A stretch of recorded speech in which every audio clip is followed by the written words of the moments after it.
بسم اللہ الرحمن الرحیم۔ شروع اللہ کا نام لے کر جو بڑا مہربان نہایت رحم والا ہے۔ اللہ کے نام سے جو بے انتہا مہربان اور رحم فرمانے والا ہے۔ اللہ کی تسبیح کر رہی ہے ہر وہ چیز جو آسمانوں میں ہے اور ہر وہ چیز جو زمین میں ہے۔ اسی کی بادشاہی ہے اور اسی کے لیے تعریف ہے، اور وہ ہر چیز پر قادر ہے۔ وہی ہے جس نے تم کو پیدا کیا، پھر تم میں سے کوئی کافر ہے اور کوئی مومن، اور اللہ وہ سب کچھ دیکھ رہا ہے جو تم کرتے ہو۔ اس نے زمین اور آسمانوں کو برحق پیدا کیا ہے اور تمہاری صورت بنائی اور بڑی عمدہ بنائی ہے، اور اسی کی طرف آخر کار تمہیں پلٹنا ہے۔ زمین اور آسمانوں کی ہر چیز کا اسے علم ہے، جو کچھ تم چھپاتے ہو اور جو کچھ تم ظاہر کرتے ہو سب اس کو معلوم ہے، اور وہ دلوں کا حال تک جانتا ہے۔ کیا تمہیں ان لوگوں کی کوئی خبر نہیں پہنچی جنہوں نے اس سے پہلے کفر کیا اور پھر اپنی شامت اعمال کا مزہ چکھ لیا، اور آگے ان کے لیے ایک دردناک عذاب ہے۔ اس انجام کے مستحق وہ اس لیے ہوئے کہ ان کے پاس ان کے رسول کھلی کھلی دلیلیں اور نشانیاں لے کر آتے رہے، مگر انہوں نے کہا کیا انسان ہمیں ہدایت دیں گے؟ اس طرح انہوں نے ماننے سے انکار کر دیا اور منہ پھیر لیا۔ تب اللہ بھی ان سے بے پرواہ ہو گیا، اور اللہ تو ہے ہی بے نیاز اور اپنی ذات میں آپ محمود۔ منکرین نے بڑے دعوے سے کہا ہے کہ وہ مرنے کے بعد ہرگز دوبارہ نہ اٹھائے جائیں گے۔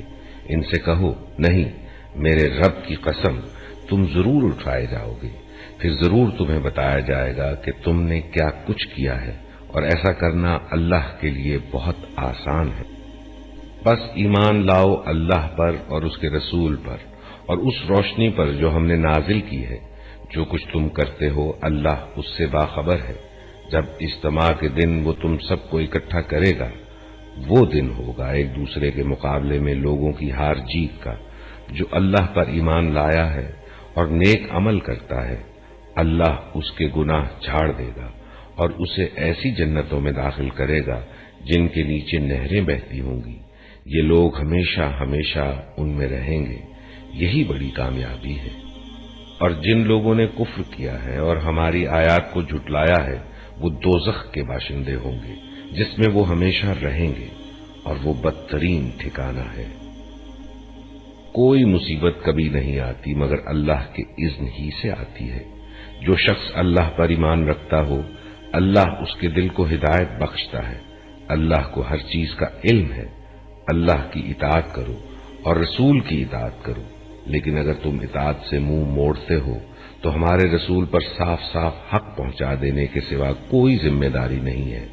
اللہ وہ ہے جس کے سوا کوئی خدا نہیں، لہذا ایمان لانے والوں کو اللہ ہی پر بھروسہ رکھنا چاہیے۔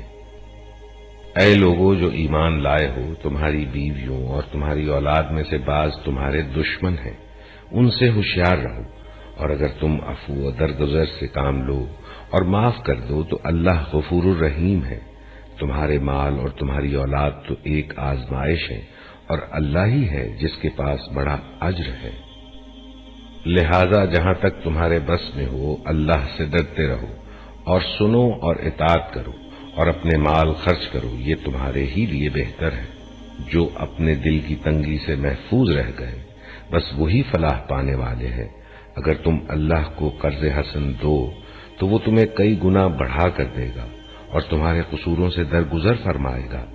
اللہ بڑا قدردان اور بردبار ہے، حاضر اور غائب ہر چیز کو جانتا ہے، زبردست اور دانا ہے۔ تذكر يوما كنت تعانق دمعة الفكر، تناجي الله في صبر وترجو رحمة تسري.